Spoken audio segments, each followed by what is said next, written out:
Baik, Assalamualaikum warahmatullahi wabarakatuh. Terima kasih. Innalhamdulillah nahmaduhu wa nasta'inuhu wa nastaghfiruhu wa nastahdihi wa na'udzu billahi min syururi anfusina wa min sayyiati a'malina may yahdihillahu fahuwal muhtad wa may yudlilhu fala hadiyalah. Asyhadu an la ilaha illallah wa asyhadu anna Muhammadan abduhu wa rasuluh. Allahumma salli wa sallim ala nabiyyina Muhammadin wa ala alihi wa ashabihi wa mawalah. Rabbi israh li sadri wa yassir li amri wa hlul 'uqdatam min lisani yafqahu qawli. Allahumma anfa'na bima 'allamtana wa 'allimna ma yanfa'una wa zidna ilman wa ba'd. Ikhwan akhwat sholihin sholihat yang mudah-mudahan dirahmati Allah Subhanahu wa taala. Syiah Nusairiyah yang telah mencengkeram Suriah dalam kurun waktu puluhan tahun, mulai dari Sulaiman al-Asad, dilanjutkan oleh anaknya Ali bin Sulaiman al-Asad, dilanjutkan oleh cucunya yang namanya Hafid Asad, yang telah melakukan pembantaian yang sangat mengerikan pada kaum muslimin di Suriah. Kapan? 1982, 1983. Lebih dari 60.000 nyawa umat Islam melayang, yang menyebabkan ratusan ribu umat Islam harus keluar dari negeri mereka karena mereka DPO. Semenjak saat itu banyak aktivis-aktivis Islam mereka itu dimasukkan ke dalam penjara. Bahkan kalau orang tersebut selama sepekan rajin sholat subuh, nggak meninggalkan subuh berjamaah, itu dianggap sebagai ciri-ciri ikhwani yang harus masuk penjara. Nah, jamaah sekalian, dilanjutkan oleh putranya sekarang, berarti cicitnya, yaitu Hafid Asad, yang telah melakukan kejahatan yang luar biasa juga. Kemudian oleh kaum muslimin sejak 2011 mereka berupaya untuk menggulingkannya karena terlalu banyak catatan kejahatan terhadap rakyat Suriah. Bukan sekedar, sekali lagi catat, bukan sekedar umat Islam, hatta non muslim pun mereka itu didolimi oleh Bashar Assad. Makanya perlawanan dan revolusi Suriah itu bukan sekedar kaum muslim, ada orang-orang non muslim juga yang ikut terlibat. Jamaah sekalian, ada non muslim juga. Nah, masyarakat muslimin yang mudah-mudahan dirahmati Subhanahu wa taala. Jadi sekali lagi, revolusi Suriah ini revolusi rakyat, tidak ditunggangi oleh apa-apa. Ditunggangi hanya satu, tunggangi kebebasan. Mereka ingin bebas, jamaah sekalian. Mereka ingin kebebasan. Nah, masyarakat muslimin, sebagaimana kita ketahui bahwa pendukung utama rezim Syiah Nusairiyah adalah Iran. Rezim Iran yang telah berkuasa, yang telah mendukung luar biasa. Demikian juga Jaisul Mahdi yang di Irak, demikian juga Hizbullah berada di Lebanon. Ini adalah 3 kelompok manusia yang paling banyak memberikan dukungan kepada rezim Bashar Assad. Jemaah sekalian, impian mereka menurut catatan para politikus dari Timur Tengah, mereka bermimpi untuk menghidupkan sebuah imperium, ad-daulah al-mau'udah, yang disebut dengan al-hilal ahmar asy-syi'i, yaitu daerah yang berbentuk bulan sabit Syiah. Itu mereka inginkan. Di antara wilayah yang akan ingin mereka kuasai adalah Suriah. Tapi apa terjadi? Alhamdulillah, 2024, tepatnya Desember 2024, Allah Subhanahu wa taala punya rencana lain. Ternyata sekutu terkuatnya untuk mewujudkan mimpi tersebut guling, tumbang, ya. Nah, seperti apa sebenarnya seperti apa mimpi-mimpi mereka? Akankah mimpi Syiah akan terwujud? Bagaimana kekuatan mereka baik di Timur Tengah, terutama di Timur Tengah, proksi-proksi mereka seperti apa? Apakah mereka bisa bangkit atau ini awal dan tanda keruntuhan Syiah, terutama Iran. Hizbullah habis, demikian Houthi juga habis, kemudian Nusairiyah, Bashar Assad habis. Nah, apakah giliran berikutnya adalah Iran? Ya, insyaallah nanti akan dikupas banyak oleh Ustaz Fuad Al-Hazimi waktu selonggar-longgar saja, ya. Insyaallah nanti kita lanjutkan habis Isya, ya. Habis Isya jamaah dulu, ya. Setelah itu kita lanjut untuk kita ngobrol, ya, kita sampaikan materi juga. Demikian saya berikan waktu terus ke sini. Jazakumullah khair. Begini. Jazakumullah khairan Ustaz Mas'ud. Bismillahirrahmanirrahim. Assalamualaikum warahmatullahi wabarakatuh.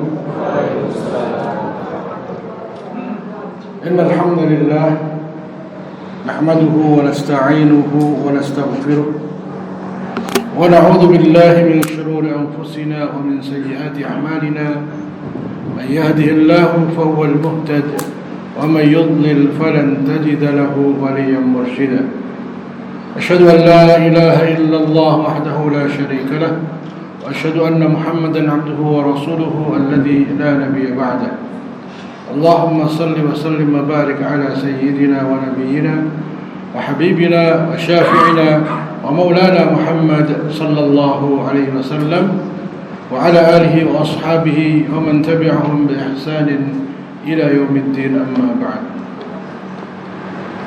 Alhamdulillahi Rabbil Alamin. Puji syukur kita panjatkan kehadirat Allah Subhanahu wa Ta'ala atas limpahan rahmat dan karunia-Nya.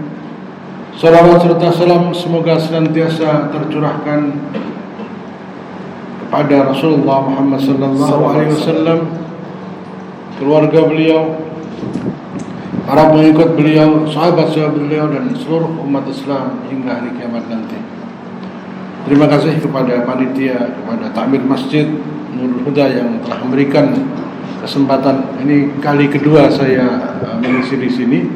Yang pertama waktu ibu-ibu, kajian ibu-ibu. Yang kedua sekarang ini.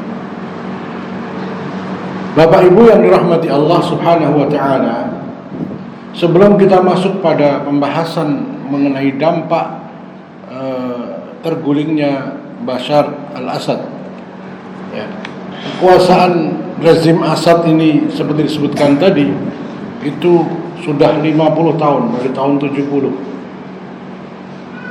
Tahun 70 itu ada sebuah peristiwa pembantaian di kota Hama. 40.000 ahlu sunnah dibantai, ya. Jadi kalau Iran dikatakan membantu kaum muslimin dengan menyerang Israel, korban dari Israel itu belum seberapa dibandingkan korban yang dilakukan oleh Iran terhadap Ahlussunnah di Suriah. Itu nanti saya jelaskan. Namun sebelum kita masuk, saya ingin sampaikan, umum saya diundang ke Solo, macam-macam Syiah ini agar saya jelaskan kepada Bapak Ibu. Karena ada orang yang selalu kalau dikatakan Syiah itu apa? Nah, Syiah itu ada yang baik, ada yang hulu, ada yang kafir, ya. Yang kafir, hulu disebutkan yang mengatakan bahwa Ali adalah jelmaan dari Allah, itu kafir. Yang mengatakan bahwa malaikat Jibril salah mengirimkan wahyu, seharusnya kepada Ali, keliru kepada Nabi Muhammad, itu sekarang sudah nggak ada. Dan itu Syiah Rafidhah mengatakan mereka kafir, apalagi kita Ahlus Sunnah gitu loh. Orang Syiah sendiri mengatakan dua kelompok ini kafir, ya. Maka kalau itu jadikan contoh, ya, Syiah yang kafir sebenarnya untuk menghindar mengatakan Syiah Imamiyah kafir, ya. Pinter-pinter ngomong, ya. Syiah Sabaiyah dan Ghurabiyah sudah nggak ada. Semua ulama sepakat kafir. Nah, terus ada orang mengatakan Syiah iki apa to? Syiah itu artinya kelompok. Nah, Syiah itu adalah kelompoknya Ali bin Abi Thalib. Syiatu Ali. Nah, mosok mencintai Ali kok kafir? Kalau mau tahu, Imam Bukhari itu meriwayatkan dari perawi-perawi Syiah. Apakah berarti Imam Bukhari meriwayatkan dari orang kafir? Nah, kan yang orang awam kan digiring, oh berarti Syiah orang kafir gitu ya. Ya. Nah, itu ternyata jawabannya sudah ada. Yang jawab adalah ulama yang sangat terkenal sebagai ahlinya hadis, namanya Ibnu Hajar Al-Asqalani dalam Tahdzibut Tahdzib jilid 1 halaman 81. Ya. Ada ulama yang mengatakan bahwa Syiah itu adalah pengikut Ali bin Abi Thalib, dan bahwa Imam Bukhari menerima periwayatan orang-orang ini. Nah, dengan kata itu, loh, masa ini kafir? Ya. Definisi atau pengertian Syiah yang sering disebutkan oleh salah satu ulama di Solo ini adalah definisi Syiah sebelum adanya kelompok yang menolak kekhalifahan Abu Bakar, Umar, dan Utsman. Nah, jadi itu. Sebelum ada orang yang menolak kekhalifahan Abu Bakar, Umar, dan Utsman, Syiah itu baik. Siapakah mereka? Para tabi'in, para tabi'ut tabi'in, bahkan ada sahabat. Jadi di abad pertama Hijrah terjadi peristiwa tahun 35 Hijrah, tahun 40 Hijrah, yaitu perselisihan antara sahabat Ali dengan sahabat Muawiyah. Masing-masing mendukung Ali, sebagian mendukung Muawiyah, yang disebut dengan Perang Siffin. Nah, para pendukung Ali ini dikenal dengan Syi'atu Ali. Syiahnya Ali, kelompoknya Ali. Nah, Ibnu Hajar menjelaskan tasyayyu atau berpemikiran Syiah dalam pengertian para ulama terdahulu, yaitu ulama salaf. Jadi kalau mengatakan hadzal rajul mutasyayyi, orang ini berbau-bau Syiah, tapi yang ngomong itu tabi'in, tabi'ut tabi'in, maka bukan berarti dia Syiah seperti yang hari ini. Sampai di sini paham? Nah, maksudnya adalah mereka yang lebih mengutamakan Ali bin Abi Thalib dibandingkan Utsman bin Affan. Jadi lebih utama siapa? Ali bin Abi Thalib daripada Utsman, daripada Abu Bakar, daripada Umar. Ali lebih utama. Nah, ini disebut mutasyayyi, berbau Syiah. Gitu saja, ya. Dan bahwa Ali adalah pihak yang benar dalam peperangannya, sedangkan yang bertentangan dengan beliau adalah pihak salah. Nah, jadi Ammar bin Yasir itu berpihak pada Ali bin Abi Thalib, ya. Hudzaifah bin Yaman berpihak pada Ali bin Abi Thalib. Ya. Banyak sahabat berpihak pada Ali bin Abi Thalib. Tapi banyak juga sahabat yang berpihak pada Muawiyah, di antaranya Amr bin As. Ya, sahabat-sahabat yang tinggal di Syam berpihak pada Muawiyah. Nah, untuk memudahkan penyebutan, maka yang berpihak pada Ali, baik sahabat, tabi'in maupun tabi'ut tabi'in, disebut Syi'atu Ali. Syiahnya Ali. Nah, orang-orang ini kata Ibnu Hajar, akan tetapi mereka tetap mendahulukan dan mengutamakan Abu Bakar dan Umar dibanding Ali. Ada juga yang berkeyakinan bahwa Ali adalah makhluk paling mulia setelah Rasulullah. Jika mereka berkeyakinan seperti itu karena kehati-hatian, jujur dalam memegang din dan beristihad, maka riwayatnya tidak tertolak disebabkan keyakinannya ini. Apalagi jika mereka tidak mengajak orang-orang untuk mengikuti keyakinannya ini. Sampai di sini jelas ya. Imam Bukhari menerima periwayatan orang yang berpihak pada Ali, orang yang mengatakan Ali sahabat paling mulia, orang yang mengatakan bahwa Ali adalah orang yang paling dekat, paling mulia setelah Rasulullah, tetapi tidak menolak kekhalifahan Abu Bakar, Umar, dan Utsman. Maka hadisnya diterima, periwayatannya diterima. Adapun Syiah, nah ini penjelasan. Jadi Syiah menurut ulama salaf adalah orang-orang yang berpihak pada Ali. Nah itu yang selalu oleh Ustadz ini disebutkan. Ya. Syiahnya apa? Pengikut Ali. Imam Bukhari menerima. Siapa itu? Tabi'ut tabi'in dan tabi'in yang berpihak pada Ali. Lah hari ini ada nggak tabi'ut tabi'in? Nggak ada. Berarti sudah nggak ada itu kelompok itu. Paham ya? Nah, maka caranya ben ketok api kan gitu ya. Adapun Syiah menurut pengertian ulama yang datang setelah itu, ulama khalaf. Ulama khalaf itu setelah tabi'ut tabi'in, di antaranya Imam Bukhari khalaf, Imam Muslim, Imam Tirmidzi, seluruh imam hadis itu ya adalah khalaf kecuali Muhammad, ya, dan Imam Malik, ya. Imam Syafi'i juga salaf, ya. Tapi beliau bukan terkenal sebagai ulama hadis, ya. Adalah mereka yang jelas-jelas menolak kepemimpinan Abu Bakar.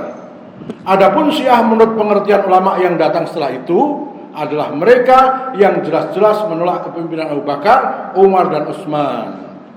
Nah, jadi setelah habisnya Syiah dari kelompok tabi'ut tabi'in, yang ada adalah Syiah menolak Abu Bakar dan Umar dan Utsman. Disebut Rafidhah. Riwayat Rafidhah, yaitu Syiah yang ghulu, tidak diterima, tidak bisa diterima, dan tidak ada kehormatan sedikit pun padanya. Jadi Imam Bukhari tidak mungkin mengambil riwayat dari Syiah Rafidhah, karena beliau mengatakan sama saja aku sholat di belakang Rafidhah atau di belakang Yahudi atau di belakang Nasrani. Mereka, ya, kafir, halal, tidak halal sembelihannya, gitu. Tidak mungkin Imam Bukhari yang mengatakan seperti ini kok mau menerima hadis dari orang yang seperti ini. Maka ketika Imam Bukhari menerima hadis yang dikatakan dari Syiah adalah Syiah generasi pertama, yaitu apa? Para tabi'in dan tabi'ut tabi'in yang lebih mengutamakan Ali dibandingkan Abu Bakar, Umar dan Utsman, tetapi tetap menerima kekhalifahan Abu Bakar, Umar dan Utsman. Nah, sejak kapan ada orang yang menolak Abu Bakar, Umar dan Utsman? Yaitu sejak di masa Zaid bin Ali Zainul Abidin, atau yang biasa dikenal dengan Syiah Zaidiyah. Nah, Syiah Zaidiyah ini, ya, kenapa sampai lahir Syiah Zaidiyah? Ketika itu banyak orang menolak kekhalifahan Abu Bakar, menolak kekhalifahan Umar, menolak kekhalifahan Ali bin Abi Thalib, dan berkeyakinan, menolak kekhalifahan Utsman bin Affan, dan berkeyakinan bahwa yang paling berhak menjadi khalifah adalah Ali bin Abi Thalib. Mereka datang kepada Zaid bin Ali Zainul Abidin, ya, cicit dari Ali bin Abi Thalib. Ya. Wahai imam, kami menolak kekhalifahan Abu Bakar, Umar dan Utsman, maka kami minta agar engkau juga menolaknya. Nah, rupanya jawaban Zaid bin Ali Zainul Abidin, Zaid bin Ali bin Husain bin Ali bin Abi Thalib, mengatakan, bahkan aku, ya, mencintai mereka sebagaimana kakekku, datukku juga mencintai mereka. Aku tidak menolak kekhalifahan mereka. Jawaban itu membuat kelompok ini marah, menolak. Idzan, kalau begitu, rafadnaka, kami akan tolak kamu. Kami enggak anggap lagi kamu sebagai pemimpin kami. Rafadnaka, kami menolak. Maka sejak itu kelompok ini disebut sebagai kelompok Rafidhah. Rafidhah adalah Syiah yang menolak kekhalifahan Abu Bakar, Umar dan Utsman. Nah, sedangkan Syiah yang masih menerima kekhalifahan 3 sahabat tersebut, walaupun mereka meyakini yang paling utama adalah Ali bin Abi Thalib, mereka mengatakan seharusnya khalifah itu yang utama, al-fadil. Tapi kalau tidak ada atau kondisi tertentu, al-mafdul, yang kurang utama, ya, yang lebih di bawahnya boleh. Artinya apa? Mereka meyakini yang paling berhak adalah Ali bin Abi Thalib. Tapi karena kesepakatan sahabat mengangkat Abu Bakar, Umar dan Utsman, dan Ali bin Abi Thalib juga tidak menolaknya, maka mereka menerima. Itulah yang hari ini disebut dengan Syiah Zaidiyah. Ya, perbedaannya dengan Ahlus Sunnah hanya sedikit. Ya, di antaranya masalah kepemimpinan. Ya. Nah, ada 2 Syiah yang baik, yaitu Syiah di zaman sahabat, tabi'in dan tabi'ut tabi'in, yang maksudnya hanya, ya, mereka membela Ali dan berpihak pada Ali, dan Syiah yang kedua, Syiah Zaidiyah, yang tetap mengakui kekhalifahan Abu Bakar, Umar dan Utsman. Nah, selain itu semua Rafidhah, yang hari ini Syiahnya di Iran Rafidhah, yaitu Syiah Imamiyah Isna Asyariyah, itu Rafidhah, menolak Abu Bakar, Umar dan Utsman, bahkan mengkafirkan ketiganya. Ya. Saya tanya, kalau ada orang yang mengatakan Umar bin Khattab murtad, Islam tidak? Tidak. Nah, kalau ada yang mengatakan Aisyah finnar, di neraka, Islam tidak?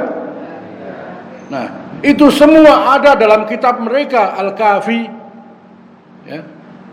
Khomeini dalam Tahrirul Wasilah, Kashful Asrar, Hukumah Islamiyah, Wasaya Khomeini menyebutkan Abu Bakar dan Umar itu murtad.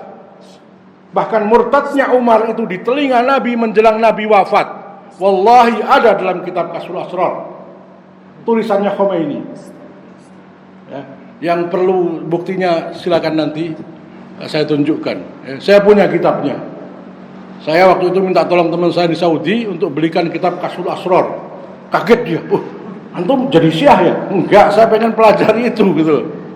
Nah, Jualan di Saudi? Ya, Dijual di Saudi? dijual tapi ada takliknya. Jadi itu taklik Kashful Asrar. Jadi apa namanya? Iya, jadi apa namanya? Koreksi atau kritikan terhadap Kashful Asrar. Nah, karena saya dapat buku itu malah jadi bisa tahu di mana-mana letak kesalahan Kashful Asrar.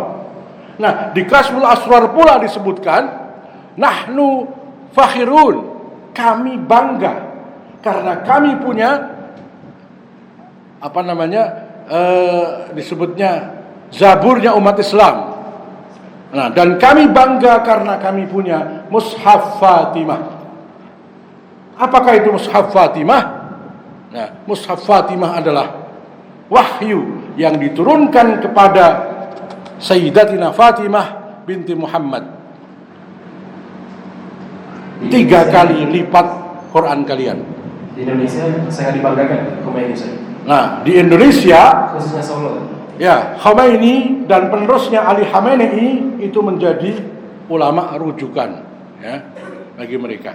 Nah, jadi ini gambarannya bagaimana Syiah itu penting kita bahas, ya, karena pengaruhnya sangat luas. Bayangkan 8% Syiah di Suriah menguasai, ya, 85% ahlu sunnah di sana. Bukan cuma setahun 2 tahun, 50 tahun. Coba. Ternyata Yasir Habib, muridnya siapa namanya, bukan Khomeini ya, Shirazi, pusatnya di London. Jadi Syiah itu hari ini Imamiyah punya 2 marja. Yang satu marjanya Ali Khamenei, yang 2 adalah Ali Shirazi. Nah, Shirazi ini mengkafirkan Khomeini. Nah, di Indonesia yang menjadi mainstream adalah itu Irak. Shirazi Irak, tapi dia sudah meninggal. Nah, muridnya yang paling dominan adalah Yasir Habib, tinggalnya di London. Nah, ada lagi satu muridnya yang sudah keluyuran ke Indonesia sampai Wonosobo, namanya Muhammad apa namanya? Tauhidi. Muhammad Tauhidi. Nah, Yasir Habib mengatakan cara untuk menguasai sebuah negara adalah beli politisinya, beli tentaranya, beli negarawannya. Jadi itu hampir sama dengan apa yang terjadi di Indonesia. Nah, saya lanjutkan saja, ya. Nah, setelah saya jelaskan Syiah yang pertama yang sering disebutkan, yaitu Syiah generasi pertama yang tidak ada salah sedikit pun kecuali mereka memihak pada Ali, dan itu bukan kesalahan, ya. Nah, Syiah yang baik adalah Zaidiyah. Konon kabarnya masih ada di Yaman, tapi sangat-sangat sedikit, dan itu sekarang sangat dipengaruhi oleh Syiah Houthi yang juga Imamiyah, ya. Orang Indonesia yang ahlu sunnah saja digerogoti sama Syiah, apalagi orang Syiah pasti akan digerogoti ke Imamiyah, gitu. Karena Houthi itu justru Syiah Zaidiyah, ya, yang kemudian direkrut sama Iran. Iya, begitulah. Ya. Jadi Houthi itu asalnya akarnya adalah Zaidiyah, tapi hari ini yang Zaidiyah tulen sudah hampir tidak ada, gitu loh. Nah, ada lagi Syiah Nusairiyah Alawiyah, itu di Suriah. Ada juga Druz Hakimiyah, itu di Suriah. Saya ambil definisi dan pengelompokan ini dari kitabnya saya Abu Zahra, Profesor Dr. Abu Zahra, ya. Nah, selain Zaidiyah tidak ada yang bukan Rafidhah. Seluruh Syiah, Imamiyah, Ismailiyah, ini ada banyak di Pakistan, di India, di Afrika. Imamiyah Isna Asriyah itu tadi disebutkan ada di bulan sabit Syiah, meliputi Irak, Iran, Suriah, Lebanon, Bahrain, Afghanistan, Azerbaijan, Yaman. Ini yang disebut dengan bulan sabit Syiah. Bulan sabit Syiah meliputi Iran, Irak, Suriah, Lebanon, Bahrain, Yaman, Afghanistan. Ini dan Persia tentunya, Iran, ya. Maka pembagian wilayah Syiah itu ada dua. Di bekas wilayah Persia, Majusi, yaitu Khorasan, meliputi Afghanistan dan Iran. Kemudian Jazirah Arab, yaitu Irak, Suriah, Yaman, Bahrain. Kemudian Asia Tengah, yaitu Azerbaijan. Ini. Nah, catatan. Syiah Iran menjadikan Al-Quds dan Palestina sebagai daya tarik untuk mendapatkan simpati dari kaum muslimin. Tetapi sejatinya mereka memiliki agenda tersendiri, yaitu menjadikan Al-Quds dan Masjidil Aqsa sebagai pusat penyebaran Syiah. Bisa disclaimer dulu berarti. Ya. Berarti Syiah yang ada hari ini selain Zaidiyah, baik di Suriah, demikian juga di Lebanon, di Iran, di Irak, termasuk di Indonesia, berarti Imamiyah Rafidhah semua saja. Rafidhah semua, dan itu dinyatakan oleh orang yang bersangkutan. Ya, saya sebutkan ini supaya antum semua, saya ngomong kayak gini bukan tanpa data ya. Ini Ahmad Barakba dalam buku Syiah menurut Syiah halaman 191. Ahmad Barakba itu generasi pertama Syiah di Indonesia. Ada 3 orang, Ahmad Barakba, Hussein Syahab, dan Umar Syihab. Siapa Umar Syihab? Anggota MUI Pusat, kakak dari Quraisy Syihab. Ya, ini. Kalau Hussein Syahab, saya kurang tahu, tapi dia termasuk tokoh utama Syiah hari ini. Nah, Ahmad Barakba mengatakan, di Indonesia khususnya, Ahmad Barakba ini punya pesantren namanya Al-Hadi di Pekalongan. Ya, pesantren Al-Hadi di Pekalongan. Nah, orang-orang yang di sini sudah terseleksi, kirimkan ke sana. Punya pengajian itu di Purwokerto. Ya, di banyak tempat, di Semarang juga ada. Ya. Di Indonesia khususnya, kata Ahmad Barakba, kita benar-benar tidak memiliki alasan yang kuat untuk merujuk ke marja lain selain Ali Khamenei. Jadi bagi saya sangat aneh jika masih ada orang yang mempertanyakan apakah ada orang lain yang lebih alim dari Ali Khamenei. Bahwa memilih Ali Khamenei sebagai marja adalah yang paling menguntungkan. Siapa Ali Khamenei?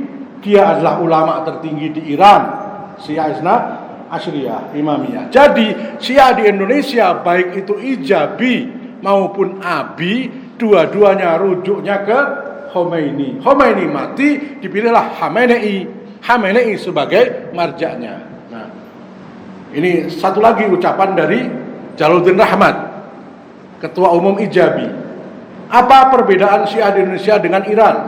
Tidak ada.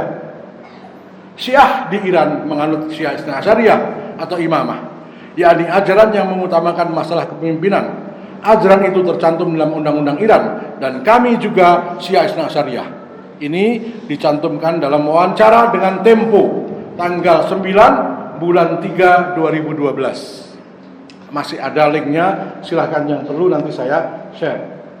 Jadi menurut 2 tokoh utama ini, Syiah di Indonesia adalah Syiah Imamiyah Isna Asyariyah.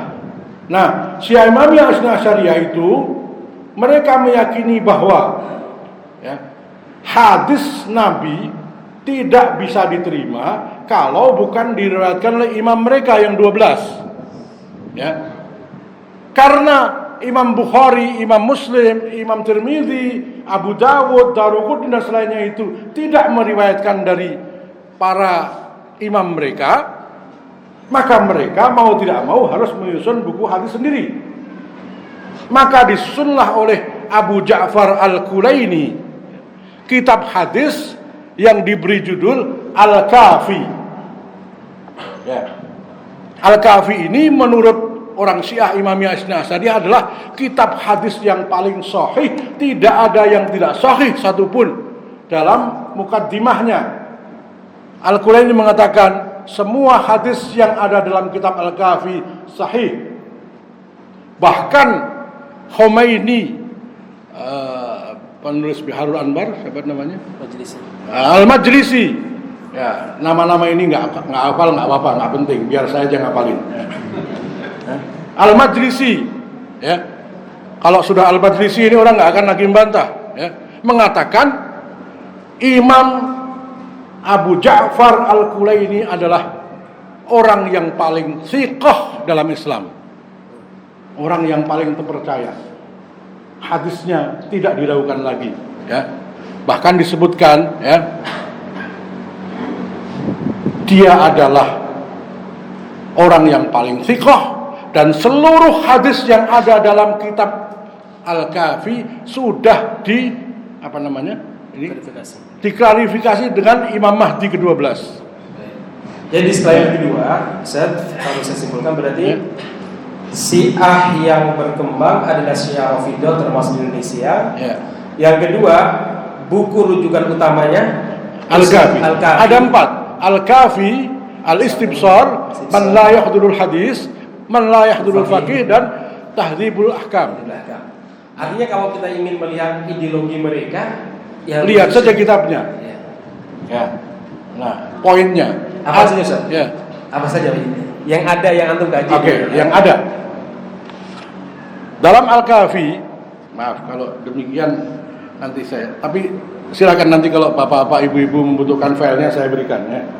Nah, yang pertama, rukun Islam mereka tidak sama dengan rukun Islam kita.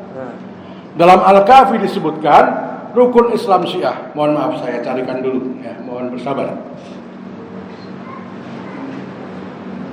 Jadi ini sebagai sebuah kesimpulan awal. Kalau seandainya orang-orang Syiah di Solo, maksudnya di Solo ya ada orang Syiah juga ya, atau pembela Syiah, demikian juga Syiah di Indonesia, mereka mengatakan bahwa kami Syiah yang baik. Nah, Syiah baik itu mana? Soalnya Syiah yang berkembang sekarang adalah Syiah Imamiyah Isna Asyariyah. Ya. Dan nah inilah beberapa rukun Islam Syiah disebutkan dalam Ushulul Kafi jilid 2 halaman 18. 1. Salat, 2. Zakat, 3. Saum atau puasa, 4. Haji, 5. Al-wilayah. Apa itu al-wilayah? Meyakini bahwa Ali bin Abi Thalib dan 12 keturunannya sebagai imam, ya. Barang siapa yang tidak meyakininya, maka dia bukan muslim. Saya tanya sekarang, antum yakin nggak syahadat itu rukun Islam?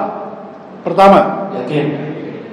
Kalau ada orang yang mengatakan syahadat bukan rukun Islam, muslim tidak? Bukan. Yakin bukan muslim. Ini berarti bukan muslim. Nah, sudah. Dari rukun Islamnya saja sudah beda. Saya sampaikan ini pada seminar tentang Syiah di UNES. Saya sebagai pemateri yang kontra Syiah. Kemudian sebagai pembandingnya yang tengah-tengah dosen rektor UNES. Nah, yang pro Syiah adalah Dr.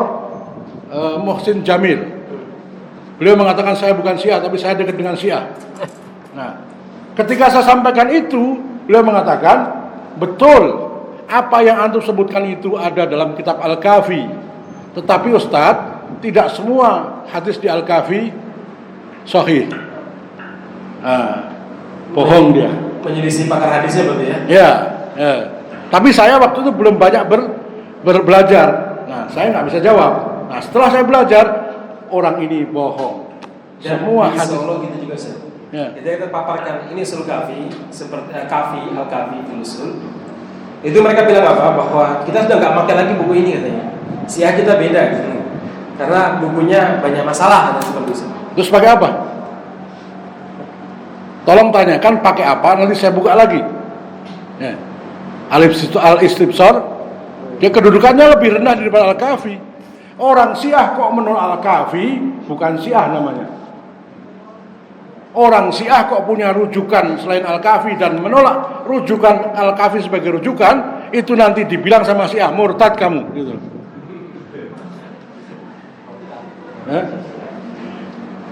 Sebentar, saya tampilkan apa itu Al-Kafi supaya antum semua paham.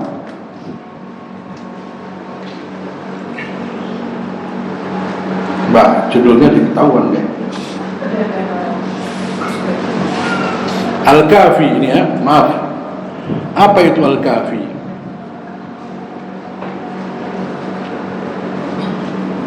Supaya antum semua tahu ya. Ini Al-Kafi, selayang pandang kitab Al-Kafi, kitab rujukan utama Syiah Imamiyah Isna Asyariyah, telah dibaca dan ditelah oleh Ustaz Muzakir. Beliau mengatakan, kalau saya disuruh menerima Syiah, sedangkan saya sudah baca Al-Kafi, saya tidak mungkin. Nah, orang yang membaca Al-Kafi kok tidak mengkafirkan Syiah, aneh.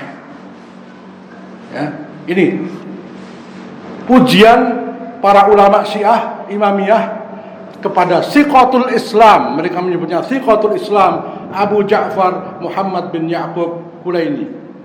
Imam At-Tusi, Imam Al-Kulaini adalah seorang yang thiqah dan sangat memahami hadis-hadis. Ya, Imam Khomeini bahkan mengatakan beliau adalah ahli hadis yang paling utama, imamnya mereka, orang yang terpercaya dalam Islam dan di antara kaum muslimin, hujjatul Islam, hujjahnya Syiah, pimpinannya umat, rukunnya Islam dan kepercayaannya, sultannya para ahli hadis, syekhnya ahli hadis, dan yang paling utama di antara mereka, tiang utamanya Islam dan kaum muslimin, kebanggaannya kelompok Syiah yang hak dan pemukanya. Itu mengatakan Imam Khomeini mengatakan tentang Al-Kulaini. Nah, lalu disebutkan jaminan Imam Al-Kulaini bahwa semua hadis dalam kitab Al-Kahfi sahih. Nah, sama seperti jaminan Imam Bukhari bahwa semua hadis dalam kitab Sahihul Bukhari sahih. Untuk menandingi Bukhari mereka bikin Al-Kahfi. Ceritanya gitu ya.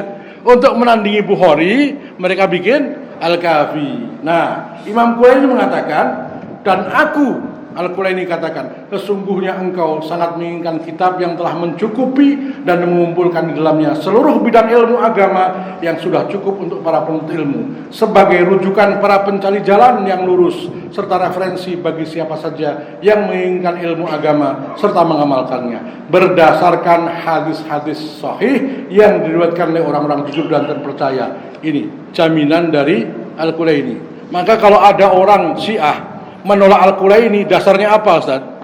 Siap. Ustaz, kalau dari Al-Kahfi ini, atau taruhlah misalkan Syiah kontemporer saja, apa sebenarnya yang paling membahayakan bagi masyarakat Islam selain akidah yang disebutkan tadi? Ya, apa bahayanya Syiah? Ya. Mengapa Syiah berbahaya? Mohon maaf, saya tampilkan ya. Mengapa Syiah berbahaya? Yang pertama, Syiah menjadikan taqiyah atau bohong, dusta sebagai landasan akidah. Makin bohong, makin beriman. Namanya taqiyah. Ya. Kenapa mereka menjadikan taqiyah sebagai akidah? Mungkin waktunya cukup panjang, enggak cukup. Saya langsung kedua. Yang kedua, menjadikan dendam dan kebencian sebagai landasan gerakan. Dendam mereka kepada para sahabat dan ummul mukminin sampai berabad-abad, sampai hari ini. Ya. Siap. Apa yang membuat mereka kok sampai dendam kepada sahabat Nabi? Karena mereka beranggapan bahwa mereka merebut haknya Ali sebagai khalifah. Ya. Maka mereka mengatakan Abu Bakar dan Umar itu sebagai sonamai Quraisyin, dua berhala Quraisy. Silakan dibuka di YouTube, cari doa Sonamai Quraisy. Ya. Itu doa yang kata Imam Khomeini paling utama, dibaca setelah sholat subuh, pahalanya seperti ikut perang Badar. Jadi jika pagi sore, salah satu isinya Allahumma al'an sonamai Quraisyin wajibtaihima wabnataihima alladzani khalafa rasulah. Ya Allah, timpakanlah olehmu laknatmu kepada dua berhala Quraisy. Maksudnya siapa? Abu Bakar dan Umar. Dua tauhidnya, dua anaknya. Maksudnya siapa? Putri Abu Bakar, yaitu Aisyah istri Rasulullah, dan Hafsah putri Umar, yaitu istri Nabi. Dua istri Nabi, dua sahabat Nabi terdekat, mereka laknat.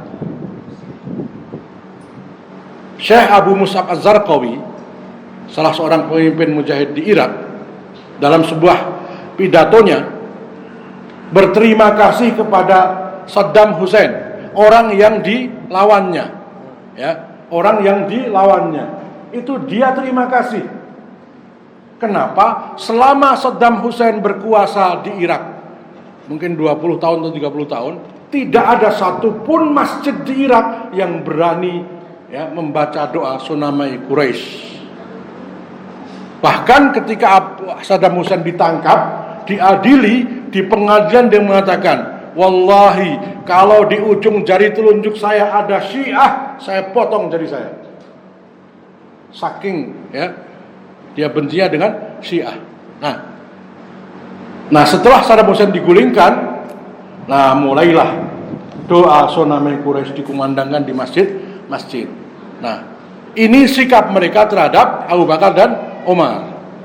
Lalu saya tanya, siapa pembunuh Umar? Abu Lu'lu' Fairuz. Dia tentara Persia yang dijadikan budaknya Al-Mughirah, tapi memendam dendam kepada Umar. Maka direncanakanlah pembunuhan. Dia pura-pura masuk Islam. Nah, pembunuh Umar ini oleh Yasir Habib sebutkan di dalam kitab-kitab Syiah, Abu Lu'lu' adalah sahabat Al-Jalil radhiyallahu anhu. Jadi Abu Lu'lu' disebut sahabat yang mulia, Umar disebut pengkhianat Islam. Ya, saya punya videonya. Makam Abu Lu'lu' itu ditulis Buq'ah Al-Mutabarrikah Abu Lu'lu' Baba Sujauddin, sang pembela Islam. Jadi pembunuhnya Umar disebut pembela Islam, Umarnya disebut pengkhianat Islam. Maka Syekh Raid Salah mengatakan ini jelas sekali. Mereka yang selalu mencaci maki Umar bin Khattab, sang pembebas Palestina, tidak mungkin akan membebaskan Palestina. Siapa Syekh Raid Salah? Imam Masjidil Aqsa hari ini. Ya. Orang yang setiap hari mencaci maki Umar tidak mungkin akan membebaskan Al-Aqsa. Nah, sang pembebas Al-Aqsa adalah Umar bin Khattab. Pembencinya tidak akan mungkin bisa melakukan hal yang sama. Ternyata apa? Syiah itulah yang memberi jalan kepada pasukan salib untuk menguasai Al-Aqsa dan Palestina tahun 1089. Daulah Fatimiyah itu, ya. Silakan, Ustaz.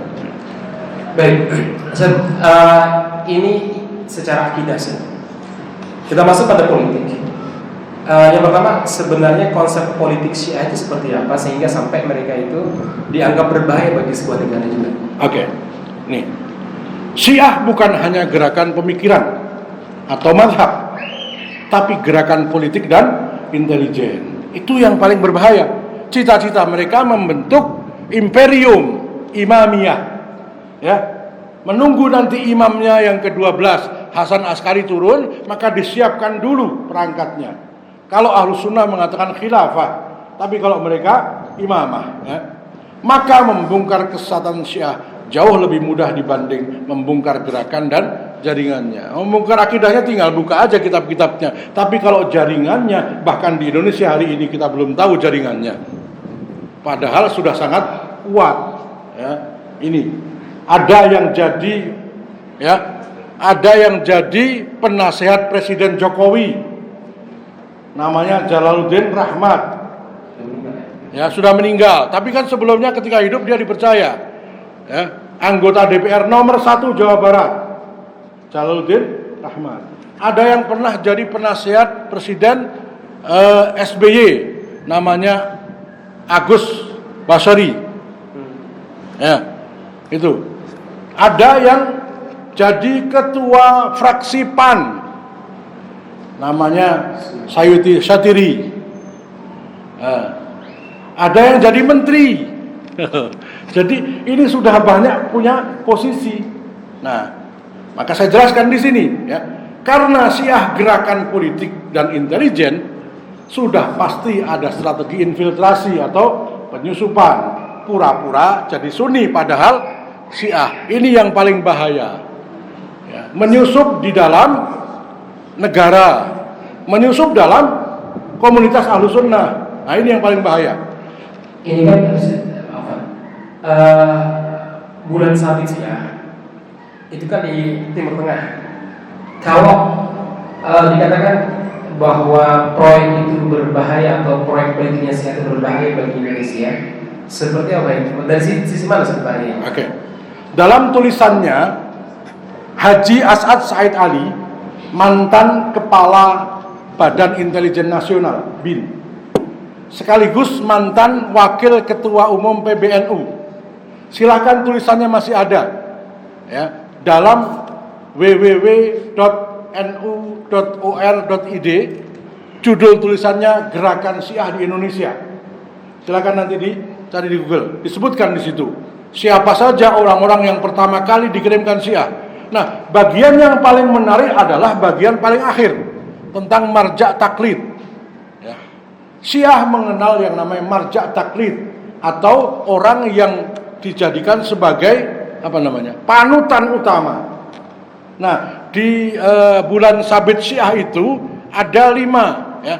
Di Iran Ayatullah Khamenei, di Irak Ali Al-Sistani, saya nggak tahu masih hidup atau tidak. Di Lebanon Hasan Hussein Fadlullah sudah meninggal. Saya potong dulu di sini. Hussein Fadlullah adalah gurunya Ja'far Al-Hadar. Hussein Ja'far Al-Hadar, seorang dai muda yang lagi digandrungi. Kalau nggak percaya silakan dibuka di Google, cari buku berjudul Islam Madhab Fadlullah. Siapa yang menulis? Ja'far Al-Hadar. Ja'far yang lagi digandrungi anak muda itu? Iya. Itu Habib Ja'far Al-Hadar itu muridnya Hussein Fadlullah. Hussein Fadlullah itu, ya, tokoh panutan Syiah di Lebanon, gurunya Hasan Nasrullah. Nah, sebenarnya gurunya putranya siapa? Jalaluddin Rahmat juga sebenarnya. Ya, putranya Jalaluddin Rahmat, dedengkot Syiah di Indonesia, itu berguru pada Hussein Fadlullah. Ja'far Al-Hadar berguru pada Hussein Fadlullah. Sebagai bukti silahkan dibuka di Google, ya, Islam Madhab Fadlullah. Siapa yang nulis? Sudah ketemu? Siapa yang nulis? Ja'far Al-Hadar. Nah, bagaimana mungkin orang yang memuji-muji Hussein Fadlullah kok enggak Syiah? Nah, itu marja' kedua. Ketiga, marja' keempat, Qurban Ali Kabuli di Kabul, Afghanistan. Alhamdulillah, Afghanistan sekarang dikuasai oleh Taliban. Nah, marja' yang selanjutnya yang diharapkan digadang-gadang menjadi di luar wilayah bulan sabit ini Indonesia. Orangnya sudah ada sejak tahun 2003. Dia bertugas di ICC Islamic Cultural Center. Di situ ada Husainiyat. Di Indonesia ini salah satu yang ada Husainiyat itu tempatnya ibadah orang-orang Syiah, ada di ICC Islamic Cultural Center di Warung Buncit, deketan dengan Republika. Akhirnya karena berdekatan, ya akhirnya saling berpengaruh. Republika sekarang sudah bau-bau Syiah. Nah, namanya Muhsin Hakimullah gitu. Jadi ini perencanaan ke sana. Nah, Haji Asad Said Ali mengatakan marja taklid selain berperan sebagai pusat untuk penyebaran Syiah dan pertanyaan tentang Syiah, ya, mereka juga diharapkan akan membentuk lajnah askariyah, sebuah lajnah askariyah atau panitia atau lembaga untuk askari kemiliteran. Nah, Haji Asad Ali mengatakan selama marja taklid itu belum terwujud, maka lajnah askariyah akan kurang bisa diwujudkan. Nah, itu. Nah, sebelum ada marja taklid, sekarang sudah ada apa yang namanya ICC.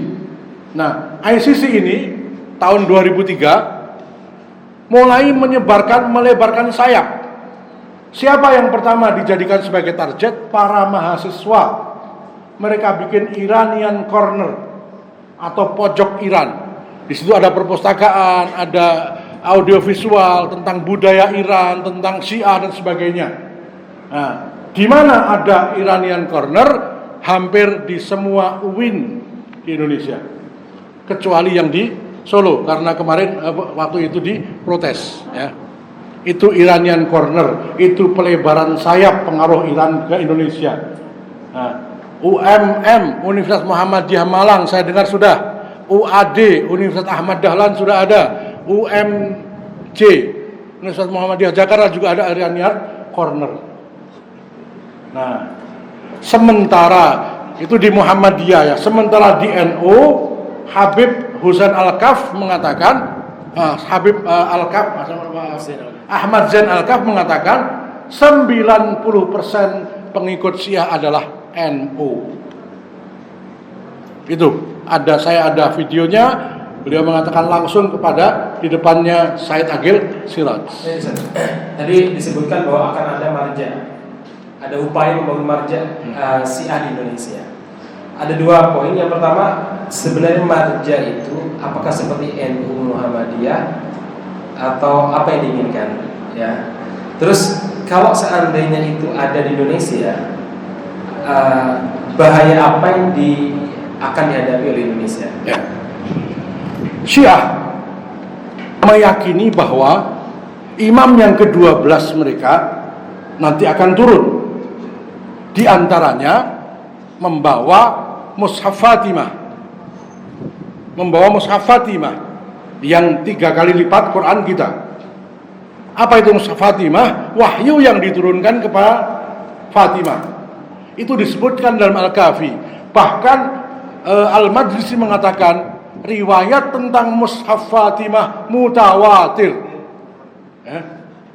Nah, kalau ada orang mengatakan, tokoh ini juga mengatakan bohong, Mushaf Fatimah itu enggak ada. Saya sudah ke Iran dan saya tanyakan, tidak ada Al-Quran kecuali sama dengan Urqan yang ada. Betul, tidak akan ketemu dimanapun Mushaf Fatimah itu.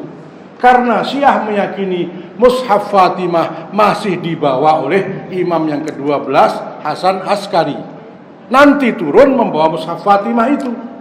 Nah, selama belum turun, maka ada institusi yang mewakili imam itu. Nah, yang disebut dengan marja taklid. Jadi posisi para ulama itu adalah rujukan utama dan wakil imam. Apa yang disebut dengan wilayatul faqih, yaitu orang-orang yang punya otoritas untuk mewakili imam. Apa yang dikatakannya adalah benar, ya. Apa yang dikatakan mereka itu benar, tidak ada salahnya karena mereka maksum. Itu. Setelah terbentuk marja imam, marja Syi'i Indonesia misalnya, tadi Pak Penyikin Ustaz, ya apa ya kira-kira yang membahayakan Indonesia, Ustaz? Apakah orang Indonesia harus bayar kepada Iran ataukah seperti apa? Ya, Iran, bahayanya Syiah itu karena mereka punya cita-cita membangun negara Iran, negara Syiah. Di Suriah 8% menang. Di Irak itu ya tidak lebih dari 25%. Sisanya adalah Ahlus Sunnah, tapi mereka berkuasa sekarang dan tidak menutup untuk berkhianat, menggunakan bangsa asing untuk mengalahkan. Nah, dalam sebuah ceramahnya Presiden Iran sebelum ini mengatakan, kalau bukan karena bantuan Syiah, Amerika tidak mudah menjatuhkan Saddam Hussein. Ini. Jadi mereka bisa melakukan kudeta dengan bantuan Amerika atau Rusia untuk menggulingkan pemimpin-pemimpin Ahlussunnah. Maka bahaya di Indonesia kalau mereka berkembang nanti dan kuat, punya marja taklid, punya lajnah askariyah, adalah melakukan pemberontakan terhadap pemerintah Republik Indonesia. Itu. Dan mengganti ideologinya dengan ideologi Syiah. Ini belum terjadi, sudah terjadi di Suriah, sudah terjadi di Irak, sudah terjadi, hampir terjadi di Bahrain. Ya. Mas sekalian, nggak terasa ya. Saya baru diingatkan ternyata udah sholat isya ya. Baik, begini.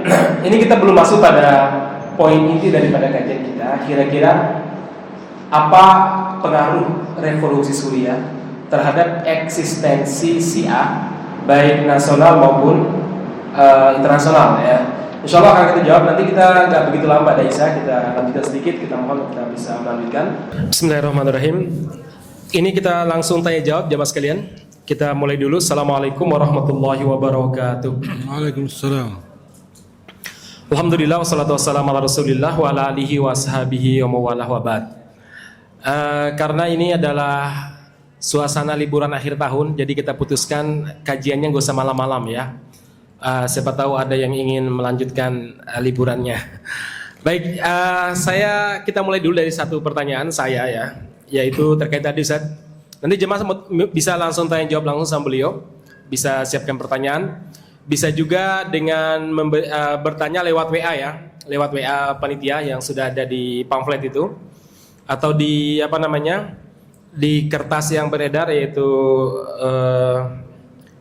kertas infak tadi, itu ada nomor panitia, silakan bisa WA di situ. Baik, Ustaz, kita mulai dari pertanyaan yang sampaikan tertunda tadi. Bahaya Syiah kan cukup mengerikan sekali Ustaz ya. Yang pertama, kenapa tidak ada kesadaran di kalangan ormas Islam? Yang kalau kita lihat semacam NU sendiri di Qanun Asasinya, Hadratul Syekh Hasyim Asy'ari itu telah menjelaskan terkait tentang bahaya Syiah. Kalau Muhammadiyah saya belum tahu Ustaz, kalau Muhammadiyah ya. Terus yang kedua, setelah revolusi Suriah di mana kaum muslimin berhasil menumbangkan rezim Bashar Assad, itu seperti apa pengaruhnya? Atau lebih gampangnya, proksi Iran di Timur Tengah itu seperti apa? Dan sekarang tingkat efektivitasnya seperti apa Ustaz? Saya kira Ustaz, barakallahu fiik. Ya, terima kasih. Allahumma shalli wa sallim ala sayyidina Muhammad. Kenapa ormas Islam di Indonesia cenderung abai terhadap bahaya Syiah? Ada beberapa faktor. Yang pertama, memang isu Syiah ini kurang menarik. Jangankan kok tentang Syiah, kristenisasi saja ya, banyak ormas yang tidak terlalu concern ke sana ya. Padahal kristenisasi itu nyata, korbannya sangat banyak, tetapi hanya beberapa ormas Islam, apalagi berkaitan dengan Syiah ya. Ini fakta bahwa Syiah sendiri di Timur Tengah itu beberapa negara, bahkan dalam pertemuan internasional dinyatakan sebagai mazhab kelima ya. Kalau kebetulan istri saya, Allah yarhamuha, ngambil fikih wa usuluh.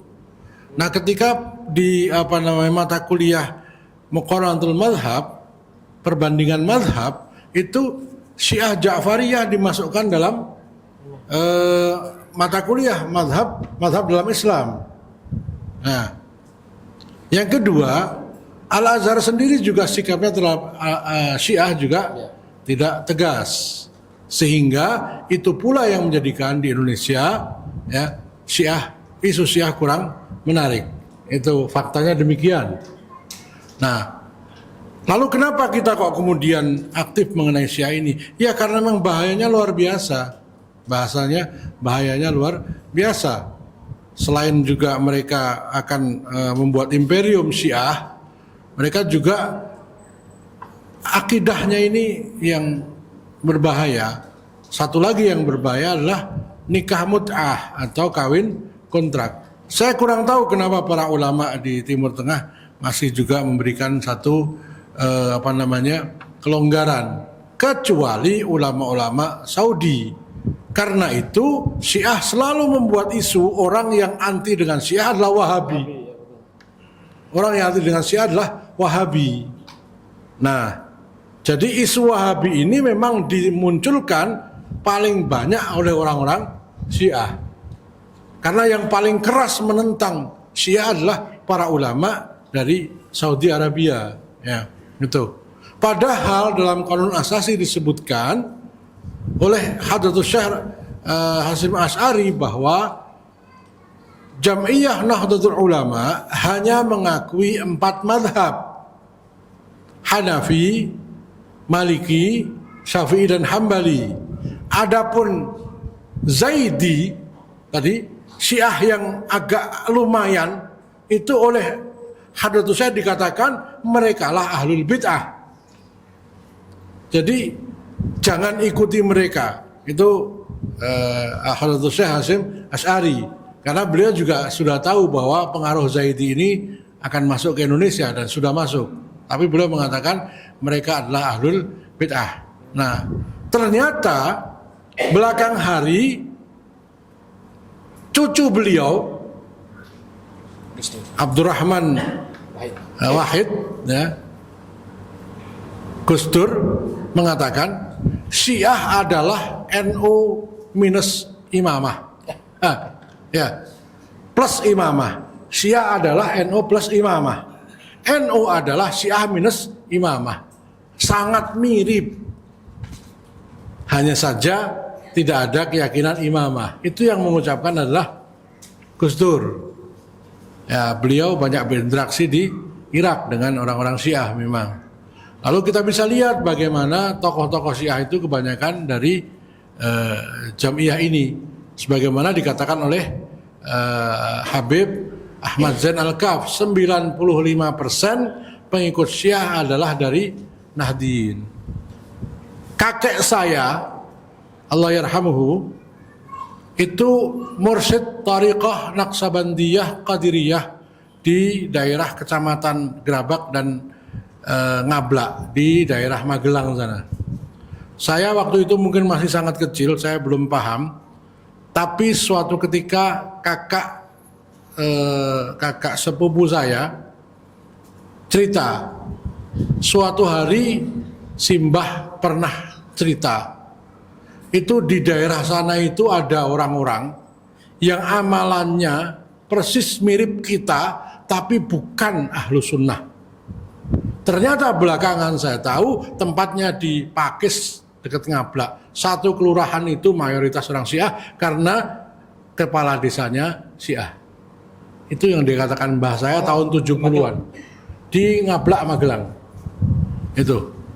Saya lupa nama daerahnya, tetapi kakek saya pernah bilang, padahal kakek saya ini orang Nahdliyin, mursyid Thariqah Qadiriyah Naqsabandiyah.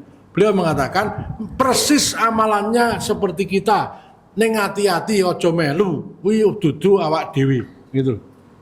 Belakangan saya baru tahu ternyata adalah Syiah.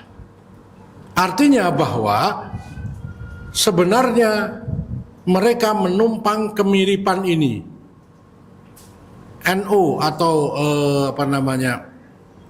teman-teman dari mazhab fikih Syafi'i dan yang Asy'ari itu tawasul, kemudian istighosah, kemudian mengadakan 40 hari. Nah, Syiah juga ada 40 hari Arba'in Husain, itu perayaan 40 hari wafatnya Husain tanggal 20 Safar.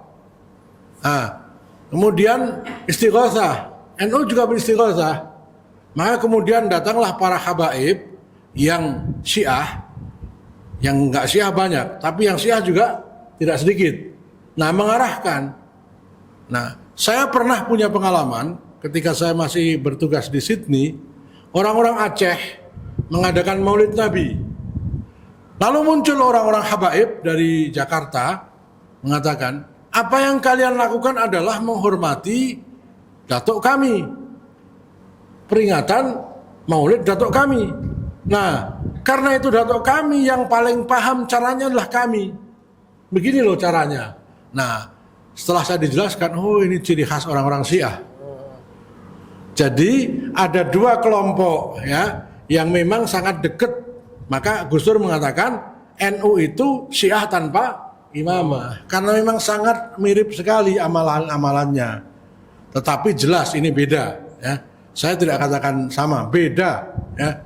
Karena saya lahir dan besar dari NU, saya ngaji mondok di NU, saya khatam Quran juga di NU, kakek saya NU, semua keluarga saya NU kecuali saya. Saya Muhammad Dinu. Nah, saya dan bapak saya yang berbeda, jadi saya paham sekali. Istighosahnya ada, tapi beda. Nah, sama, mirip. Nah, mirip. Maka dengan kemiripan itu dijadikan pintu masuk. Nah, itu. Maka bisa kita lihat bagaimana tokoh-tokoh Syiah itu pasti tidak mungkin akan menyaru seperti Muhammadiyah.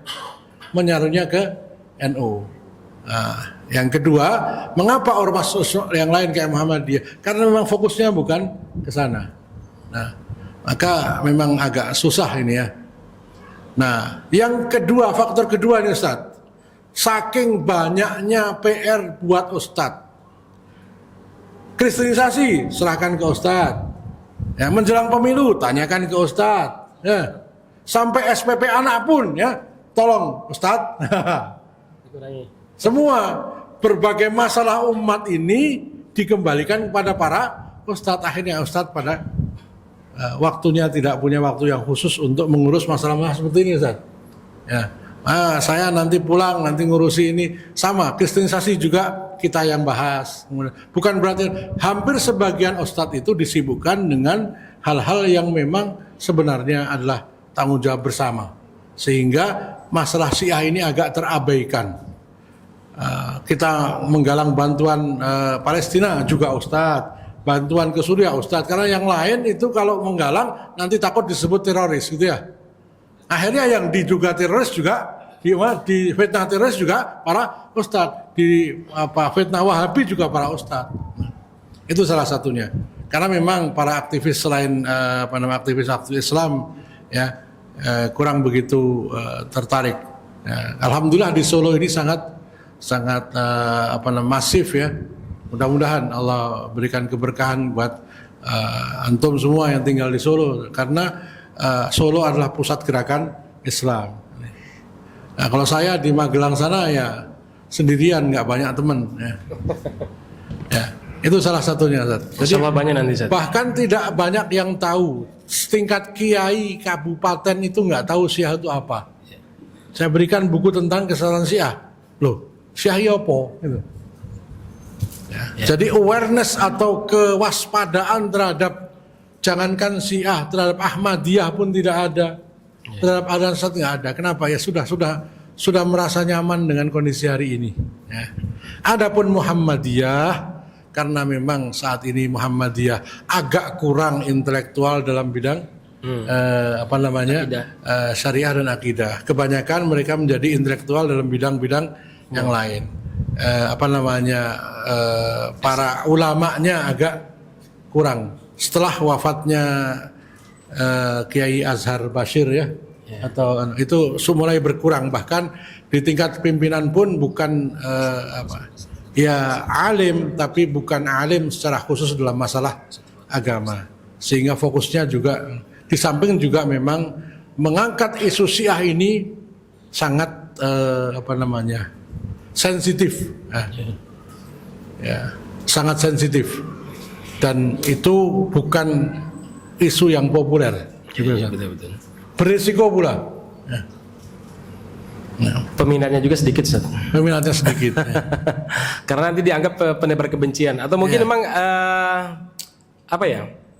hari ini memang terbiasa umat kita hanya dibawa pada tema-tema yang sifatnya, mohon maaf, bagus sebenarnya ya, cuma tidak melulu sana sebenarnya kajian itu. yaitu tema-tema tazkiyatun nafas. Itu bagus, harus ya. Tapi tema-tema terkait masalah pemikiran juga harus dibiasakan gitu Ustaz kayaknya ya. Baik, barakallahu fiik. Ini sudah malam ya, sudah hampir setengah 9. Sebagaimana kita sampaikan tadi, insya Allah sampai 2015, ini sudah 2018. Mungkin kita berikan kesempatan terakhir kepada Ustadz Fuad Al-Hazimi untuk menyampaikan arahan-arahan dan closing statement ya, terkait tentang terutama kita yang di Solo ya, menghadapi isu Syiah yang memang kalau bicara Syiah itu ngiringin sedap. Artinya kemarin saat kita bedah live streaming kemarin itu, saya lihat itu komentarnya buruk-buruk banget. Kalau udah berbicara Suriah itu Masya Allah, berbicara Syiah itu komentarnya buruk-buruk sekali ya. Kita dibilang Wahabi, didengkot Israel ya, kemudian macam-macam lah jemaah sekalian ya. Itu sampai 1.500 komentar ya, live streaming yang pekan lalu. Nah, masyarakat muslimin yang mudah-mudahan dirahmati subhanahu wa ta'ala, pada ini sekali lagi perkara yang sangat penting sekali, sampai para ulama itu menulis berjilid-jilid buku Minhajus Sunnah Syekhul Islam Ibnu Taimiyah untuk membantah Syiah Rafidhah. 5 jilid Ustaz ya? Iya, 5 jilid ya Mas sekalian. Itu bicara satu Syiah Rafidhah. Kemudian ulama kontemporer ya, Ma'al Itsna Syariah Syekh Profesor Dr. Ali As-Salus itu sampai menulis 3 jilid. Kemudian ada juga ulama Al-Qaffari menulis terkait tentang Syiah juga.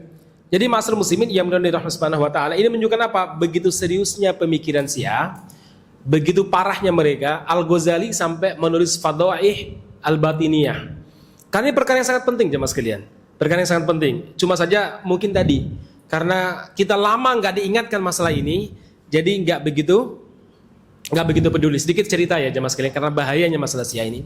Saya beberapa waktu yang lalu diminta untuk mengisi kajian sebuah keluarga termasuk keluarga ngaji di Solo ini. Dan salah satu anggota keluarga tersebut adalah seorang ustadz yang sangat terkenal. Orangnya baik, terkenal, saya kan tahu ya, karena sering keluar masuk televisi. Kemudian saat itu saya bertanya begini, Ustadz, siapa di antara keluarga antum yang terindikasi Syiah? Fulanah. Ya, Fulanah Mbak Yu saya, dia bilang. Saya kaget. Sebenarnya ngajinya di mana? Sebenarnya Mbak Yu saya itu ngaji di mana-mana. Ya di Muhammadiyah yang ngaji, bahkan guru di situ. Ya di NU ngaji, di MTA ngaji juga Ustaz. Loh kok bisa Muhammadiyah, apa bisa Syiah? Apa ciri-cirinya? Dia sudah ke sudah Karbala Ustaz. Dan sholatnya sudah pakai batu Karbala itu. Kami kaget. Dan sekarang dia nggak mau makmum di belakang adik-adiknya. Sampai segitunya. Jadi ini menunjukkan apa? Begitu halusnya Syiah ini, kadang kita tidak menyadarinya. Bahaya jemaah sekalian. Tadi dalam sebuah diskusi grup, ada di antara kawan bilang begini, Ustadz, kenapa bahas Syiah dan Suriah? Sesekali itu bahas miras, Ustadz, lagi rame di Solo. Saya jawab, iya betul, miras itu berbahaya. Ya, miras berbahaya, kita nggak meremehkannya. Cuma ini lagi kita numpang isu untuk menjelaskan bahaya Syiah kepada umat. Kenapa? Syiah ini kemungkaran yang paling mungkar, yang efeknya di dunia sesat, di akhirat neraka. Bisa jadi seperti itu. Kafir, murtad, sebagaimana kata para ulama. Efek yang paling berbahaya, apalagi kalau sudah sampai pada batiniyah seperti Nusairiyah. Sementara miras, selama dia belum menghalalkan, masih muslim. Ya. Mau saya, kita tidak meremehkan ya. Cuma kita menempatkan prioritas. Ya, menempatkan prioritas. Jemaah sekalian yang mudah-mudahan dirahmati subhanahu wa ta'ala. Jadi kadang masuk Syiah itu kadang orang nggak sadar. Ada sebuah cerita lagi. Saya punya kawan ketika SMA itu dekat banget sama saya. Singkat cerita, akhirnya saya masuk pondok. Ya, dia lanjutkan sekolah di Makassar. Di Makassar, kita masih kontak-kontak ya. Orangnya baik, orangnya peduli sama lingkungan. Setelah itu tiba-tiba nggak mau kontak saya diblokir. Saya bilang sama teman-teman dekat rumah dia, coba nanya kenapa saya diblokir, nggak pernah mau kontak. Akhirnya ditanya, apa kata teman-temannya? Ustadz, kata beliau, karena antum sering nulis masalah Syiah. Memang kenapa? Kata beliau, antum menyakiti kaum muslimin. Syiah itu baik-baik saja. Teman saya itu kaget saya. Padahal lu ngaji bareng saat SMA ya. Kok bisa sampai sejauh itu? Jadi pelan-pelan sekali masuknya. Kalau di kalangan orang-orang awam, biasanya kunci masuknya itu pada cinta ahlul bait. Jadi cerita ahlul bait bahwa ya tadi ya, bagaimana mencintai ahlul bait, mereka lah orang yang paling layak untuk diikuti, apalagi memakai hadis. Dua hal yang kalau aku tinggalkan untuk kalian, ya telah aku tinggalkan untuk kalian dua hal, berpegang teguhlah dengannya. Satu kitabullah, yang kedua itroti, keturunanku. Hadisnya sahih juga jemaah sekalian. Nah, masyarakat muslimin yang mudah-mudahan dirahmati Subhanahu wa taala. Kemudian di kalangan anak-anak yang semangat, teman-teman kita yang semangat, biasanya masuknya lewat apa? Menampilkan Iran dan Hizbullah sebagai the hero yang paling berani melawan kedoliman orang Israel maupun melawan Amerika. Kemudian jemaah sekalian, di kalangan akademisi, kalau mereka sudah mulai masuk Syiah, itu biasanya mereka masuknya lewat apa? Lewat filsafat dan lewat sejarah. Biasanya sejarah dengan cara apa? Satu, membenturkan antara ahlul bait sama para sahabat. Dibenturkan. Sehingga kita berada pada dua pilihan. Mau pilih sahabat atau pilih ahlul bait. Saya masih ingat di Solo dulu. Tahun berapa? Itu ada WA, saya tahu orang WA-nya. Saya tahu siapa orangnya karena saya langsung tunjukin nomornya, ini Ustadz yang WA Ustadz. Ya, seorang ustadz yang bergerilya di Solo ini. Sayangnya saya ini nggak terbiasa nyebut nama orang gitu nih ya. Ya, beda sama Ustadz Tengku ya. Nah, dia nulisnya apa? Begini. Nabi itu tarawehnya cuma 3 malam berjamaah di Ramadan. Sementara yang 30 malam ataupun selama bulan penuh itu adalah Umar. Mau pilih Nabi atau pilih Umar? Itu bagi orang yang baru ngaji itu kaget loh jemaah sekalian. Ya enggak Ustaz? Jadi seakan-akan Nabi sama Umar ini bertentangan. Mereka sering menciptakan riwayat-riwayat palsu terkait masalah supaya apa? Supaya kita itu memilih ahlul bait. Jadi seakan-akan ahlul bait itu didolimi oleh para sahabat jemaah sekalian. Didolimi oleh para sahabat. Seakan-akan seperti itu. Yang terakhir, yang paling banyak membuat orang Syiah itu masuk diantaranya apa? Menjual predikat terdolimi. Dalam kisah Karbala. Jadi seakan-akan ahlus sunnah itu mendolimi, ya, mendolimi ahlul bait. Padahal kita nggak tahu apa-apa, kita belum hidup saat itu ya. Ya, kita belum lahir maksudnya. Ketika kejadian Karbala. Jadi seakan-akan ahlus sunnah itu bertanggung jawab atas terbunuhnya Husain, atas syahidnya Husain. Nah, jemaah sekalian, sekali lagi ini betul-betul sangat-sangat berbahaya. Ini cerita nih, Ustadz Mu'in, Allah yarham, itu pernah ngobrol sama kita dalam sebuah kajian. Beliau cerita, saya pernah menyampaikan materi Syiah, kata beliau. Di mana? Di daerah Klaten, beliau sebutkan sebuah tempatnya, saya agak lupa, dekat Jogja sana. Setelah pengajian, itu ada salah seorang perwira polisi datang kepada saya, kata beliau. Sambil mengatakan, Ustadz terlambat menyampaikan Syiah kepada kami. Lah kenapa? Saya korbannya, katanya. Lah bagaimana, kata Ustadz Mu'in? Korbannya saya itu karena saya seorang aparat, sering keluar tugas kemana-mana, pingin punya istri yang solehalah. Jadi kalau ditinggal-tinggal itu nggak bakalan serong, ya, nggak bakalan kemana-mana, yang soleha. Saya cari di majlis taklim, kenalan dengan seorang perempuan. Saya lama, kami nikah. Saya percaya aja kalau orang ini ngaji, jilbabnya lebar. Saya kemudian mulai kaget, dia ini setelah nikah sering kajian khusus, saya nggak boleh masuk. Padahal di situ juga ada laki-laki. Sampai kemudian kita bertanya-tanya di sekitar, mulailah kita dengar bahwa itu adalah pengajian Syiah. Saya nggak tahu Syiah itu apa, saya pikir baik-baik. Lama-kelamaan saya mulai curiga karena ada juga laki-laki yang keluar masuk situ. Akhirnya ada orang yang bilang bahwa di situ transaksi mut'ah. Dia cari tahu apa itu mut'ah, kagetnya luar biasa. Singkat cerita, entah digrebek atau bagaimana tempat tersebut, yang jelas dia menginterogasi istrinya. Ya, menginterogasi istrinya, dan istrinya ngaku setelah dia menikah dengan suaminya tadi, dia pernah melakukan mut'ah beberapa kali dengan laki-laki lain. Nauzubillah min dzalik jemaah sekalian. Jadi sekali lagi ini bukan perkara yang biasa. Itu baru dari sisi akhlak. Belum sisi tadi Ustaz Fuad mengatakan Syiah Nusairiyah di Suriah itu cuma 8%. Menguasai kurang lebih 85% Ahlus Sunnah. Sisanya Drus, sisanya masih orang-orang Kristen. Cuma 8% jemaah sekalian. Nah, sementara di Indonesia tadi kita lihat ya, pengakuan mereka berapa Dus? 300.000 Ustaz ya? Ya, sudah cukup banyak dan jelas. Cukup banyak pengakuan mereka itu ya. Cukup banyak.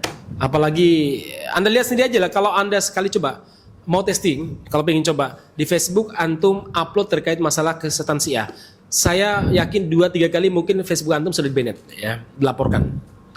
Karena begitu ini kuatnya kuatnya Syiah ini luar biasa. Nah, makanya masyarakat muslimin yang mudah-mudahan dirahmati Allah Subhanahu wa taala, hati-hati. Mereka masuk sangat-sangat halus. Kalau anak-anak mudanya apa? Ya anak-anak mudanya paling banyak yang paling disenangi ya mut'ah, zina tapi syar'i ya. Maksudnya nggak ada dosanya kan? Ya tapi malah dapat pahala gitu nih. Nah, ini yang paling berbahaya ya. Baik, saya kira itu mungkin saya berikan waktu kepada Ustaz Fathul Azim. Ya. Allahumma shalli wa sallim ala sayyidina Muhammad. Syiah itu baik, tapi sebelum 100 tahun pertama hijrah. Apa itu? Orang yang berpihak pada Ali, gitu ya. Jadi kalau ada orang mengatakan Syiah itu baik, sudah nggak ada orangnya sekarang, sudah meninggal sejak zaman dahulu. Ulama salaf menyebutkan Syiah menurut mereka adalah orang-orang yang memihak kepada Ali pada perselisihan Ali dengan Muawiyah. Jadi kalau itu disebutkan Syiah baik, sudah mati Pak orangnya. Sudah nggak ada hari ini. Nah, lalu dari mereka lah Imam Bukhari mengambil hadis. Sehingga kalau dikatakan Syiah itu baik, buktinya Imam Bukhari ngambil riwayat dari mereka. Ya, mereka itu tabi'in dan tabi'ut tabi'in. Nah, tetapi Syiah yang hari itu beda dengan Syiah yang hari ini. Nah, sejak abad kedua Hijriah muncullah orang-orang yang menolak kekhilafahan Abu Bakar, Umar dan Utsman. Menolak itu maknanya Rafadho. Maka orang yang menolak disebut Rafidhoh. Sejak itu tidak ada lagi Syiah kecuali Rafidhoh. Kecuali satu Syiah, namanya Syiah Zaidiyah. Seluruh Syiah selain Zaidiyah Rafidhoh. Nah, bahkan ada Syiah yang disebut Syiah Qoromitoh, itu nyuri Hajar Aswad. 23 tahun kaum muslimin tawaf nggak nyium Hajar Aswad. Karena Hajar Aswadnya dibawa ke Bahrain, ditempelkan di masjidnya mereka. Abu Thahir namanya itu. Jadi berangkat haji bawa pasukan 600 pasukan berkuda.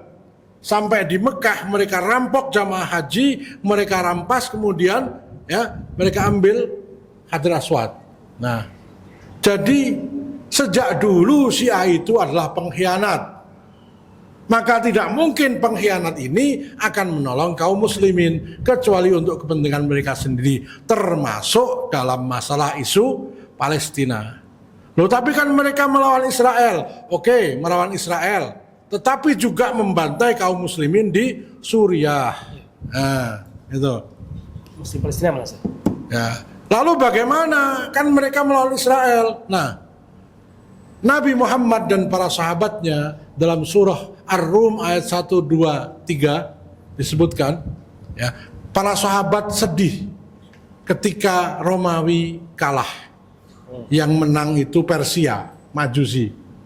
Kenapa kok sedih? Karena Romawi ini lebih mudah untuk diajak masuk Islam, karena mereka percaya dengan agama Samawi, mereka percaya dengan agama Ibrahim dan lain sebagainya.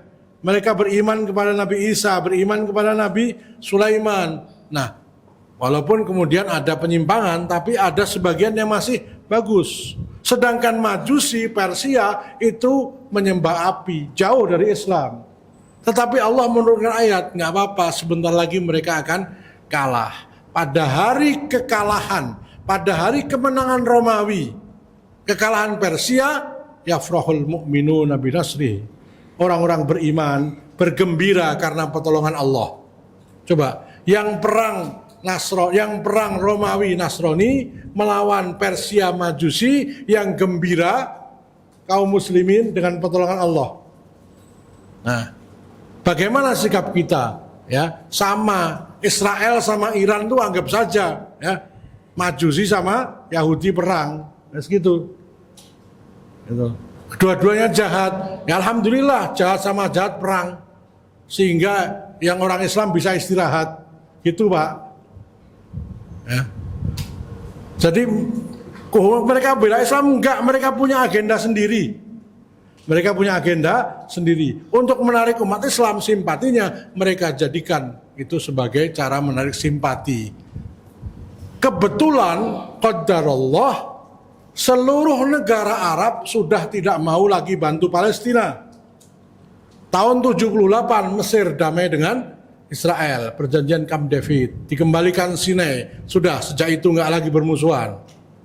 Tahun 98, ya, maaf sebelum tahun yang sama, Suriah, Yordania, Lebanon damai dengan Israel, karena dikembalikan wilayahnya, dataran tinggi Golan, sudah. Jadi sekeliling Palestina sudah tidak lagi berperang dengan Israel. Nah Israel nggak kalah pinter, ya. Tahun 98 PLO damai dengan Israel. Akhirnya dikasih ke otoritas Palestina, digaji sama Israel. Jadi presiden hari ini digaji sama Israel. Mahmud Abbas itu yang gaji Israel. Maka tinggal Gaza satu-satunya yang melawan Israel. Bayangkan, ya. Gaza itu 4 juta orang, yang melawan hanya sekitar 20.000. Umat Islamnya 2 miliar, coba. 2 miliar umat Islam, hanya 20.000 yang berperang. Maka kalau disebut Taifah al-Mansurah sangat pantas. Nah, yang terakhir, bahwa Syiah ini bahayanya bukan hanya karena akidahnya, tapi karena mereka adalah gerakan politik yang menumpang isu akidah dan isu Palestina, selalu itu. Sejak revolusi Iran itu ada namanya Yaum Al-Quds, Hari Al-Quds. Kalau bapak-bapak yang pernah baca, ada majalah terbitan Kedutaan Besar Iran, namanya majalah Yaum Al-Quds. Saya dulu sering, saya itu termasuk orang yang ketipu. Di kamar saya bikin lukisan, saya seneng lukis, saya lukis gambarnya Khomeini. Ya nggak tahu namanya. Loh, ya namanya. Nah, ini ada cerita menarik. Karena begitu besarnya kaum muslimin terpengaruh dengan revolusi Iran, sehingga banyak aktivis yang kemudian mengidolakan Khomeini. Nah, termasuk masyarakat Indonesia ada banyak. Nah, Buya M. Nasir, pimpinan Dewan Dakwah Islamiyah, secara khusus melihat sepak terjang Syiah ini sudah sangat berbahaya. Beliau mengutus Ketua Dewan Dakwah Islamiyah Jawa Timur, Ustadz Tamat Lansori, untuk secara khusus melakukan penyelidikan terhadap seorang, ya, yang menjadi diduga orang Syiah.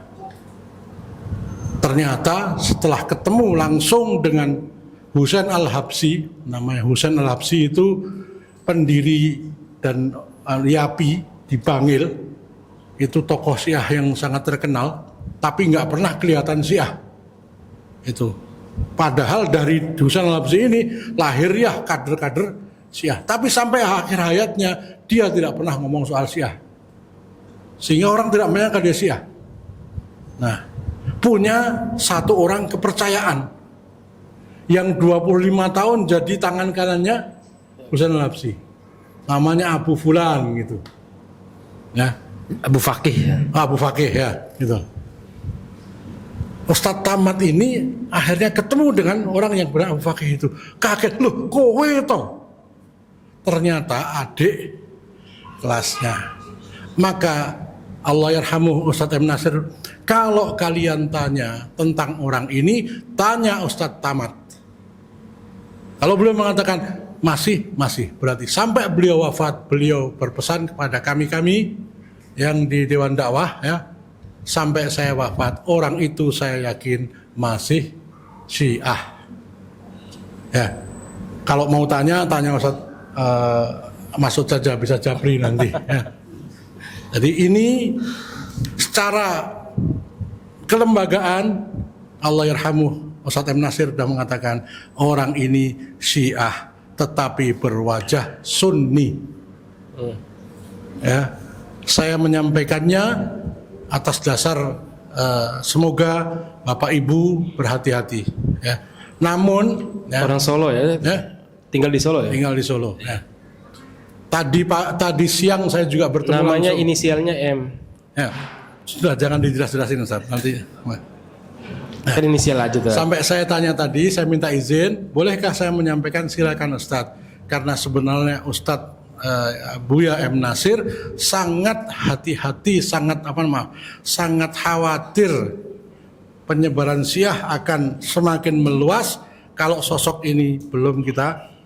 Nah, sampai beliau wafat, beliau masih tetap meyakini Ustaz Tamat ini sampai berkali-kali ya, dari Dewan Dakwah ketika ketemu dengan Ustaz Tamat, Ustaz gimana kesimpulannya? Masih sama, masih sama, sampai beliau terakhir sebelum wafat beliau mengatakan berpesan ya ini, dan Ustaz Mas'ud sama Ustaz Mas'ud dan sama kami semua bahwa yang bersangkutan adalah Syiah yang berwajah sunnah.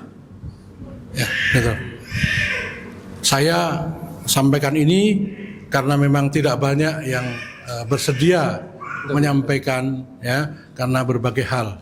Maka saya minta doa dari Bapak Ibu semuanya ya, mudah-mudahan diberikan kekuatan untuk menyampaikan, karena jarang sekali orang yang berani menyampaikan ya.